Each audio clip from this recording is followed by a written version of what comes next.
पाकिस्तान तहरीक इंसाफ की मुज़ाकराती टीम शहबाज शरीफ साहब की मुज़ाकराती टीम के दरमियान में सेकंड राउंड हो रहा है नेगोशिएशंस का। इमरान खान ने अपनी पार्टी के लोगों को ये बात बता दी है कि मुझे कोई जल्दी नहीं है, और उन्होंने कहा था कि जिन लोगों ने ये हमारे साथ किया है हम इनका एहतसाब करेंगे, इनको हम भूलेंगे नहीं, इनको हम छोड़ेंगे नहीं। अमेरिका में दहशतगर्दी के 2 खौफनाक हमले हुए, यके बाद दीगरे ताबड़तोड़ किस्म के। शमसुद्दीन जब्बार जो है उसने वहाँ पर यह खौफनाक दहशतगर्दी का हमला किया। The suspect in the New Orleans vehicle attack has been identified by the FBI. लेकिन कितनी सिंबॉलिज्म है, इलॉन मस्क का साइबर ट्रक जो है उसे इस्तेमाल किया गया बॉम्बिंग करने के लिए। One person has died and 7 others were injured when a Tesla Cybertruck caught fire and exploded outside US President-elect Donald Trump's Las Vegas hotel. इसका एक बहुत बड़ा रिलीफ जो है वो इंडियन अमेरिकन को इस स्टेज पे हो सकता है, बिकॉज वो तमाम तवज्जो जो उनके H-1B वीज़ाज़ की तरफ थी, इसराइल ने एजेंडा इस तरह से सेट किया ताकि हमास की ग्रोथ हो, हमास एक मिलिटेंट ऑर्गेनाइजेशन के तौर पे उभरे। अस्सलाम वालेकुम, this is Mohit Pirzada in New York, United states. जैसा कि आप अंदाज़ा लगा सकते हैं कि मुझे मुसलसल ट्रैवल करना पड़ रहा है। मेरी बड़ी ख्वाहिश थी कि अलेक्जेंड्रिया के खूबसूरत हिस्टोरिक डाउनटाउन के अंदर दरिया किनारे पोटामिक रिवर के ऊपर बैठ के मैं एक बड़ी तारीखी किस्म की वीडियो करता उस रिवर की तारीखी अहमियत के हवाले से। और मैं आपको एक्सप्लेन करना चाहता था कि चूँकि ये दरिया जो है आगे समुंदर के अंदर खुलता है, और इसी दरिया के सहारे 1814 में ब्रिटिश नेवी ने वाशिंगटन के ऊपर कब्ज़ा कर लिया था, और चूँकि अमरीकियों ने टोरंटो को जला दिया था जिसे उस वक्त यॉर्क टाउन कहते थे, यॉर्क, तो उसका बदला लेने के लिए ब्रिटिश नेवी ने वाइट हाउस को और कैपिटल हिल जो कांग्रेस की बिल्डिंग है उसे जला लिया, और चंद दिन तक उन्होंने वाशिंगटन के ऊपर अपना कब्जा रखा था जब तक कि अमरीकी अपनी फ़ौज या काउंटर ऑफेंसिव जो है उसे जनरेट कर सके थे। लेकिन मुझे मौका नहीं मिल सका, मुझे किसी फ्रेंड की वजह से मुझे वहाँ से निकल के यहाँ न्यूयॉर्क पहुँचना पड़ा, और ये वीलॉग जो है एक तारीखी किस्म का वीलॉग जो है वो उधार में रहा। अब इस वक्त सूरत हाल ये है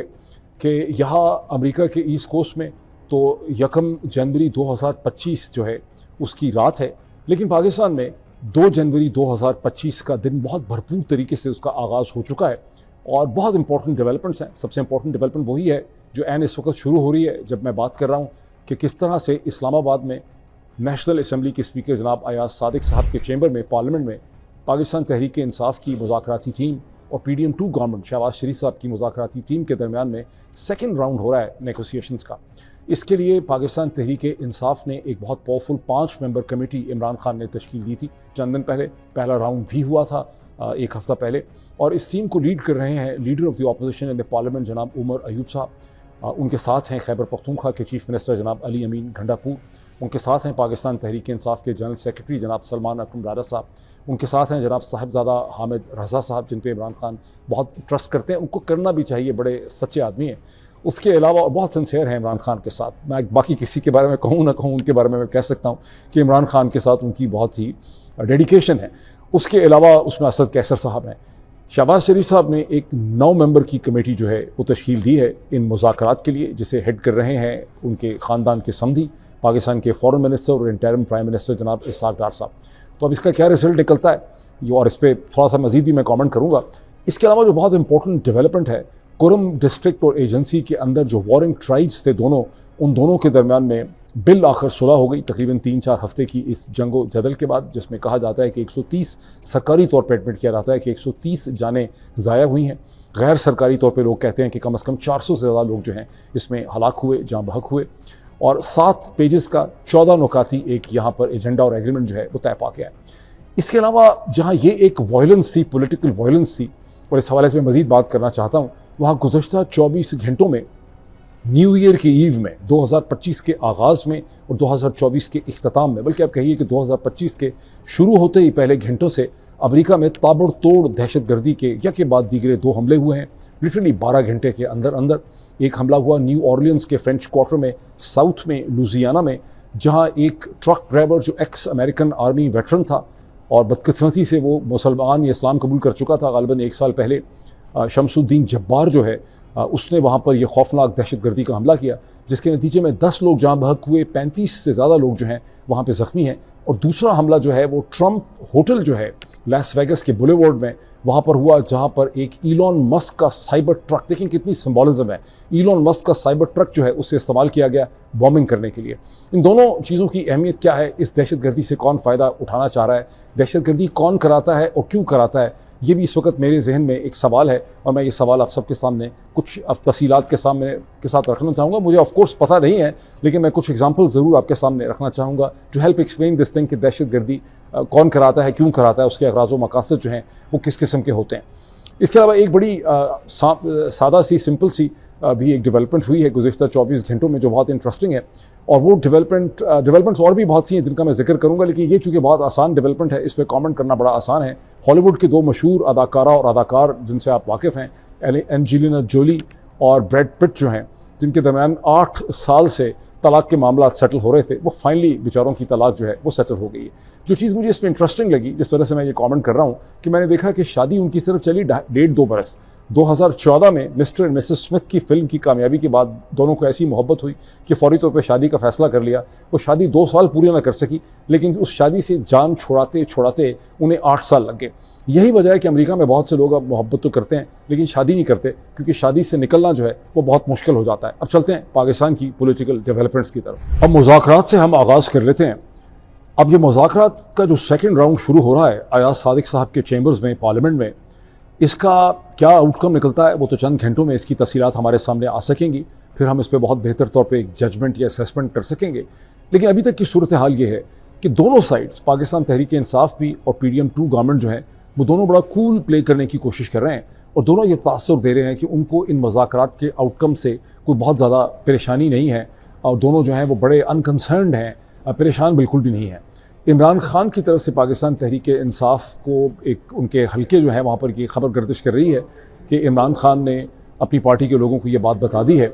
कि मुझे कोई जल्दी नहीं है, मैं तो और कई महीने जेल में बैठ सकता हूँ। मैंने जहाँ 15 महीने जेल में गुजार लिए हैं, मैं मज़ीद भी कई महीने जेल में बैठ सकता हूँ, और ये हुकूमत असूली तौर पर अपनी तमाम हथकंडे इस्तेमाल कर चुकी है और इसका कोई मुस्तकबिल नहीं है, इसलिए मुझे कोई जल्दी नहीं है और मैं असूलों पर सौदेबाजी नहीं करूँगा। अगर एक तरफ ये है तो दूसरी तरफ PDM2 गवर्नमेंट शहबाज शरीफ साहब की हुकूमत भी बहुत कूल प्ले कर रही है, बहुत खुद एतमादी का मुजाहरा कर रहे हैं। ये खबर लीक कर दी गई है, जिसको पाकिस्तान के अखबारात मसलसल पीट रहे हैं, कि शहबाज शरीफ साहब गालिबन इसी हफ्ते अपनी जो कैबिनेट काबीना है उसमें 4 या 5 मज़ीद लोगों को